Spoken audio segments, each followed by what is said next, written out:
Hello, everyone. I'm Scott Mason, your instructor for the course, and I wanted just to make a kind of a quick video here to talk a little bit about, to give you a little bit more insight on some of the readings that were required for this week. In particular, in the Shapiro book.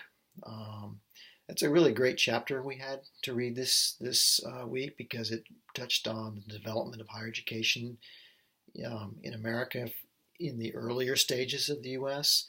And this is such a rich, interesting history of higher education, and it's really hard to do justice to the whole process. And Shapiro used some terms in the chapter, and I wanted to give you a little bit more background on that. And so I want to talk a little bit more about the Morrill Act, and because it's really an important development in higher education that I want you to make sure you're aware of. Um, you know, Actually, there were two Morrill Acts, which I'll talk about, 1862 and 1890, and these are really seen as pivotal points in American education because they really forever changed the course of higher ed in America. And I think it can easily be argued that these acts did more to advance higher education in the U.S. than any other reforms of its time. Now, if you recall, when the original colonial colleges were established, they were based on what we call the classics curriculum, based on the English model.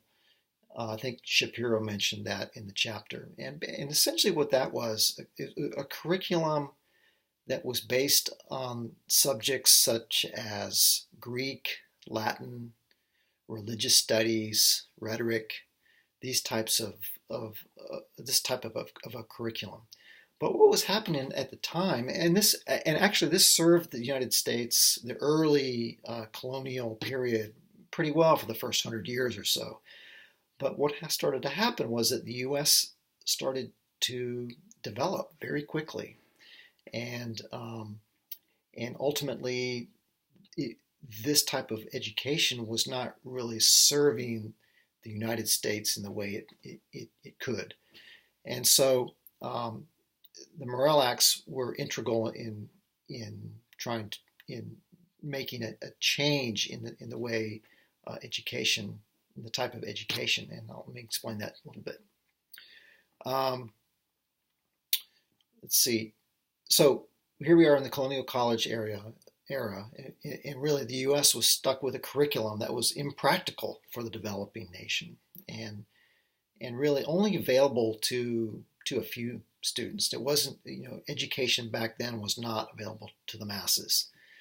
But what the Morrill Act of 1862 did was shift the focus of the college curriculum away from the classics towards more practical disciplines, namely agriculture and what they called back then mechanical arts, or what we would refer to today as engineering.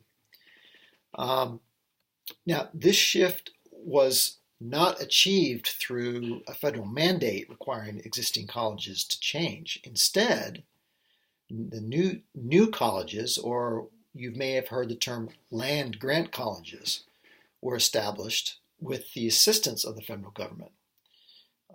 Each state in the Union was given about 30,000 acres of federal land, for which, for each member of its congressional delegation. And then states were required to sell the land and use the proceeds to establish colleges in agricultural and engineering disciplines.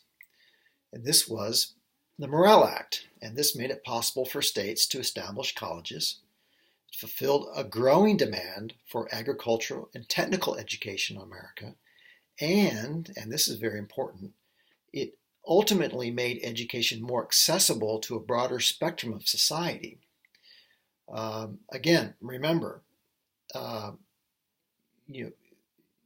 the U.S. was going through an industrial revolution. It was growing, it's expanding economically, and and it needed agricultural and more technical training of its citizens to be able to keep up with the pace with this development that was going on.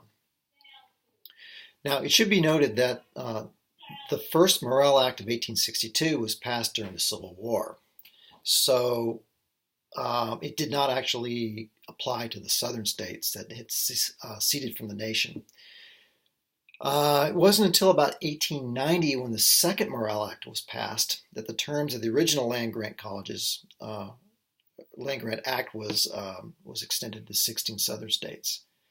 And even here, I mean, something really amazing happened is that not only did it extend to the southern states, but also the 1890 Act recognized that race and segregation problems existed in the U.S. at that time, which prevented minorities from attending colleges. Thus, the Act disqualified states that made race an issue in the admissions process. And so this is where many of the traditional black colleges and universities that exist today were originally established through the Morrill Act and these land grant colleges. So I hope that gives you a little bit more perspective on sort of the development of higher ed in America in this very, very critical time of development. Thanks for listening.